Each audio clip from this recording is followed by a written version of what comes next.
इस वीडियो में हम चर्चा करेंगे वायरस क्या होता है, वायरस के वेरिएंट क्यों बदलते हैं तथा नया वेरिएंट क्यों खतरनाक होता है। वायरस जो हमारे चारों ओर धूल मिट्टी के कणों के जैसे फैले होते हैं, जो न तो निर्जीव न ही सजीव होते हैं, लेकिन जब भी किसी जीवित जीव के कोशिका के संपर्क में आते हैं यह भी जीवित हो जाते हैं।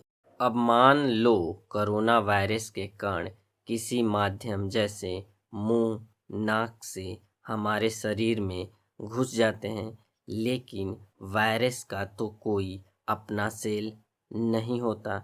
वायरस हमारे बॉडी सेल में ही घुस जाता है और अपनी जेनेटिक संरचना से सेल की डीएनए की संरचना बदलने लगता है, जिससे वह सेल संक्रमित हो जाता है और फिर यही संक्रमित सेल अपने जैसा हजारों, लाखों और करोड़ों संक्रमित सेल्स बनाता है, जिसके फलस्वरूप हमें लक्षण दिखाई देने लगता है, जैसे सर्दी, जुकाम, बुखार, सांस लेने में दिक्कत होना।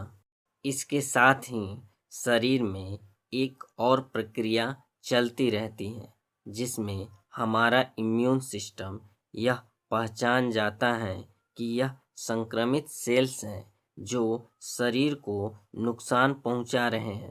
फिर इम्यून सिस्टम WBC यानी वाइट ब्लड सेल्स को कहता है कि आप लोग इस संक्रमित सेल्स से लड़ने के लिए एंटीबॉडी बनाएं, जिसमें 1 या 2 सप्ताह लग सकते हैं। अब एंटीबॉडीज और संक्रमित सेल्स के बीच लड़ाई शुरू हो जाती है। साथ ही हम कुछ एंटीबायोटिक्स और वैक्सीन भी लेना शुरू कर देते हैं। अब कोरोना वायरस एंटीबायोटिक्स, एंटीबॉडीज और वैक्सीन से बचने के लिए एक म्यूटेशन की प्रक्रिया को अपनाता है।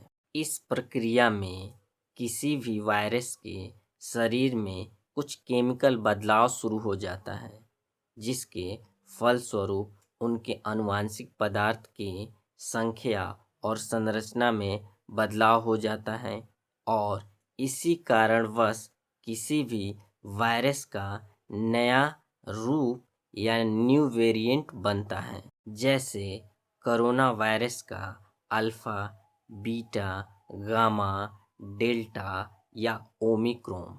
यह नया वेरिएंट पुराने वेरिएंट की तुलना में ज़्यादा खतरनाक होते हैं, क्योंकि यह पुराने वेरिएंट की तुलना में ज़्यादा तेज़ी से अपनी जनसंख्या बढ़ा सकते हैं, ज़्यादा तेज़ी से फैल सकते हैं। साथ ही एंटीबॉडीज़ और वैक्सीन से लड़ने में पुराने वेरिएंट की तुलना में ज़्यादा कैपेबल होते हैं। तो क्या हम इंसान वायरस से इस लड़ाई में हार जाते हैं? बिल्कुल नहीं। इसके साथ ही हमारी एंटीबॉडीज़, वैक्सीन्स और मेडिसिन्स भी हर रोज़ बेहतर होते जा रहे हैं, जिससे अंततः वायरस खत्म हो जाता है या सामान्य वायरस बनकर रह जाता है। तो ऐसे ही डीप इंफॉर्मेटिव साइंस, टेक और फैक्ट से संबंधित वीडियो देखने के लिए इस चैनल को सब्सक्राइब, लाइक के साथ साथ नोटिफिकेशन बेल को भी ऑन कर दें।